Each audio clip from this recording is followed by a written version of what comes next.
नमस्कार, मी जाधव केएम, तालुका कृषी अधिकारी कळमनुरी. आज आपण मेषगव्हाण येथे आलो आहोत. एल-निनोच्या पार्श्वभूमीवर शेतामध्ये पेरणी करत असताना घ्यावयाची काळजी आणि त्या अनुषंगाने बीबीएफचं तंत्रज्ञानामुळे होणारे फायदे याच्याबद्दल आपण आज जाणून घेणार आहोत. बीबीएफच्या बद्दल तुम्हाला नेमकी माहिती कुठून मिळाली? जेव्हा 2020-21 मध्ये पोकरा या योजनेअंतर्गत आम्हाला सुरुवातीला प्रस्ताव आम्ही दाखल केले. त्याच्यानंतर आम्हाला कंपल्सरी बीबीएफ यंत्र घेणे हे त्याच्यामध्ये सुचवण्यात आलं आणि त्याच्यानंतरच आम्हाला समजा तालुका कृषी अधिकारी असतील, कृषी विभागाचे अधिकारी असतील, सहाय्यक कृषी अधिकारी यांच्या मार्फत बीबीएफ चे काय फायदे आहेत, त्याच्यामुळे बीबीएफ यंत्र हे दुसऱ्या यंत्रापेक्षा बीबीएफ ने पेरणी केल्यास काय काय फायदे आहेत हे आम्हाला सांगितलं. त्याच्यामुळे आम्ही तेव्हापासून बीबीएफ खरेदी केली. म्हणजे अवजार बँकेचा प्रस्ताव टाकल्यानंतर अवजार बँक तुमची बीबीएफ घेतलं तर तुमची अवजार बँक हो, मंजूर होईल, हो. अन्यथा तुम्हाला नाही, अवजार बँक त्याला मिळणार नाही. अशी अट घातल्यामुळे तुम्हाला कंपल्सरी बीबीएफ घ्यावंच लागलं आम्हाला. बीबीएफ घेतल्याच्या नंतर ज्यावेळेस तुम्ही प्रत्यक्षात पेरणी केली त्यावेळेस तुम्हाला काय अनुभव आला?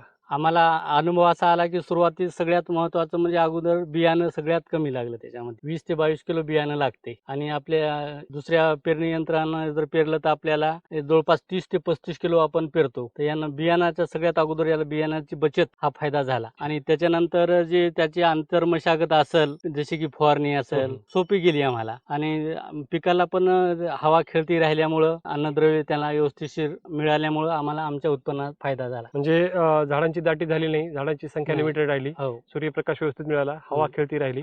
सगळ्यात महत्वाचं म्हणजे फवारणी करत असताना जो परेशानी असते लेबरची, बऱ्याच वेळा काय होतं की सोयाबीन दाटल्यानंतर सरपाच्या भीतीने म्हणा किंवा इतर इचुकाड्याच्या भीतीमुळे लेबर जात नाही, त्याच्यामध्ये हवा खेळती राहिल्यामुळे, मोकळं राहिल्यामुळे फवारणी करणं शक्य झालं किंवा स्प्रिंकलर पाणी देणं सुद्धा शक्य झालं. गेल्या वर्षीचा जो अनुभव आहे, गेल्या वर्षी आपण पाहिलं की सुरुवातीपासून मे पासून पाऊस पडत होता, डिसेंबर पर्यंत आपल्याकडे अतिवृष्टीच होती, जमिनीमध्ये वापसा नव्हता आणि ज्यांनी पारंपरिक पद्धतीने सोयाबीन पेरलं होतं त्यांचं सोयाबीन एकतर पिवळं पडलं किंवा उमळायला लागलं होतं, आपण जे आपल्या भाषेत ग्रामीण भाषेमध्ये उमळलं होतं. तर तुम्हाला तसा काही अनुभव आला का? किंवा नाही, हो सर, याचा फायदा आहे. जर हे जी साईड जी आहे हे नाला, या नाल्यानं निघून जाते ना पाणी, जास्तीचं पाणी जे झालेलं त्याच्यानं निघून गेलेलं आहे आणि आपल्या यंत्रामध्ये असं साचून राहते. म्हणजे आणि यानं जे आहे ते पाणी शेताच्या बाहेर निघून जाते. म्हणजे बीबीएफ ने जर पेरणी केली तर अतिरिक्त पाणी निघून जाते आणि पाऊस जर कमी पडला तर ही मोकळी जी माती आहे ही पाणी धरून ठेवते. म्हणजे दोन्ही याच्यामध्ये फायदा आहे. पाऊस जास्त झाला ओलावा धरून ठेवते, आपलं निघून जाते आणि पाऊस कमी झाला तर ओलावा टिकून राहते. दोन्ही पद्धतीने फायदा आहे त्याच्यामध्ये. तर तुम्ही स्वतः वैयक्तिक पेरताय, किती क्षेत्र पेरता तुम्ही? गटातले शेतकरी लगभग एक 15 हेक्टर तरी पेरतो. 15 हेक्टर पेरता आणि बाकीच्या बाकीचे ज्यांनी मागणी केली त्यांना देतोय की आम्ही.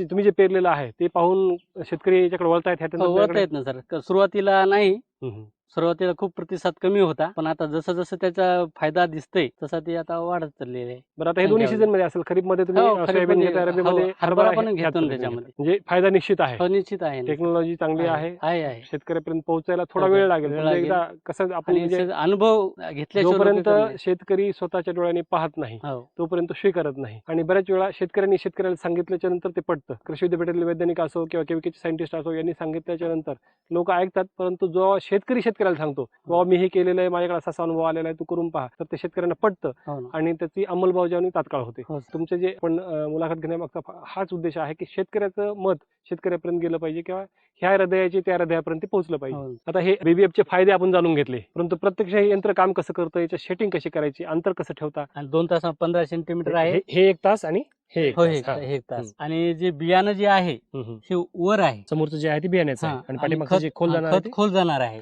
आता एका बेडवर किती तास होतात? 5 तास होतं बियाण्याचे आणि 6 तास हे बेडचं पडते. बरं, याच्यामध्ये जर आपल्याला तर पीक घ्यायचं असेल, तूर घ्यायचं असेल तर त्याला काही करता येतं? 1 तास शेवटचं एक तुरीचं बियाणं टाकून द्यायचं. म्हणजे बरेचशे शेतकऱ्यांचं कसं असतं की बाबा सोयाबीन मध्ये तुरीचं आंतरपीक घेण्याची पद्धत आपल्याकडे आहे.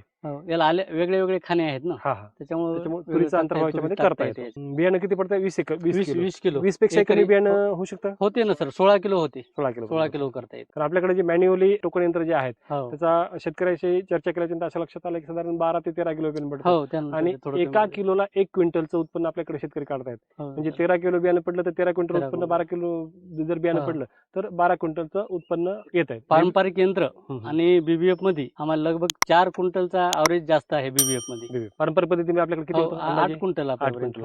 हे आम्हाला 12 क्विंटल पर्यंत आम्हाला मिळते.